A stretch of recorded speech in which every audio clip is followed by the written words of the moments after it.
Everything.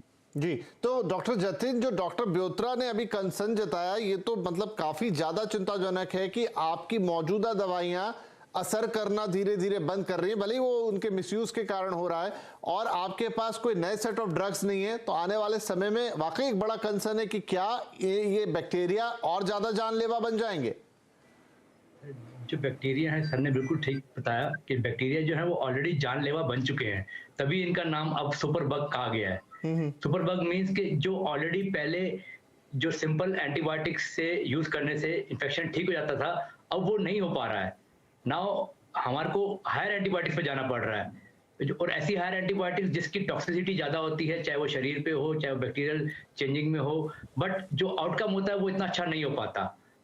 इसी कारण कहते हैं सुपर बग्स जो हैं धीरे धीरे फैलते जा रहे हैं, और इसके कई और कारण भी हैं, जैसे कि आप सर ने बताया कि राइट डोज यूज ना करना, राइट ड्यूरेशन में यूज ना होना, हैंड हाइजीन यानी कि हाथ की सफाई बिल्कुल मेंटेन ना करना, एंड एंटीबायोटिक यूज जो होती है it's a fine art, it's a fine tuning. ऐसा नहीं होता कि कोई भी चलो गला खराब हुआ और किसी ने भी एंटीबायोटिक यूज कर ली। तो इसी वजह से ही इसलिए कॉमन हो गया है कि इंडिया जैसी कंट्री के अंदर, जो डेवलपिंग कंट्री है, AMR is a very high alert. Most of the bugs are now getting resistant. अब सब के सब जो 5 बग्स के नाम बताए आपने, ये सब रेजिस्टेंट होते जा रहे हैं, जो कि पहले सिंपल टू सिंपल एंटीबायोटिक से जिनका खात्मा किया जा सकता था। जी जी, तो डॉक्टर ब्योत्रा, क्या करना होगा? क्या नए ड्रग्स खोजने होंगे, नए एंटीबायोटिक्स बनाने होंगे, या फिर एंटीबायोटिक्स का जो इस्तेमाल है उसको लिमिटेड करना होगा? जैसे आपने कहा कि बड़ी इजीली अवेलेबल है, लोग मन से ही ले लेते हैं तो डोज पूरा नहीं करते, आधे रास्ते छोड़ देते हैं। इसके लिए बेहद इसका फंडामेंटली हमें एक चेंज लाना पड़ेगा पूरा सिस्टम में। लेट अस सी कि availability of at least drugs, antibiotic तो बिल्कुल कम्प्लीटली के कोई भी जहाँ से मर्जी लेके यूज़ करे। आज भी आप यूरोप में, अमेरिका में, आई हैव डेफिनेटली सीन कि छोटी सी चीज़ भी, सबसे सिंपलेस्ट चीज़ भी आप जाए मार्केट में कोई नहीं ले सकता। एस्पिरिन की गोली भी आपको लेने के लिए आपको प्रिस्क्रिप्शन चाहिए। एंड नंबर 2, जो हमें दवाइयों को, जैसे अभी डॉक्टर साहब ने भी बोला है कि हमें ये absolutely drugs used when antibiotics used when it is essential, और वही एंटीबायोटिक्स यूज़ करी जाए जिसकी ज़रूरत है। और इसके लिए बहुत ज़रूरी है हम बेस्ट, हमारी जो लैब सचमुच ही अंडर यूटिलाइज होती हैं। इवन हम आई हैव सीन कि अच्छी जगहों से भी लोग आए हैं, पेशेंट को फीवर चल रहा है, कई दिनों से भी चल रहा है, चलो एक के बाद एक एंटीबायोटिक, पहला काम नहीं किया दूसरी दे दी, फिर नहीं तीसरी।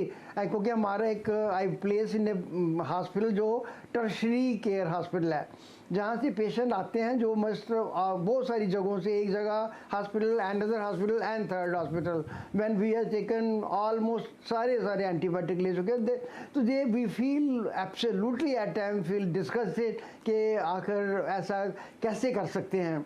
और ये बिल्कुल मैं अभी डॉक्टर साहब से पूरी तरह सहमत हूँ कि हमें एक policy, it has to be a definite policy by the government, और जिस has be implemented absolutely strictly. And कोई भी एंटीबायोटिक का, मैं तो अब एज ए रूल अब सभी हॉस्पिटल में इन्फेक्शन डिजीज़ डिपार्टमेंट है, HICC hospital infection control committee है, मैंने बना रखी है।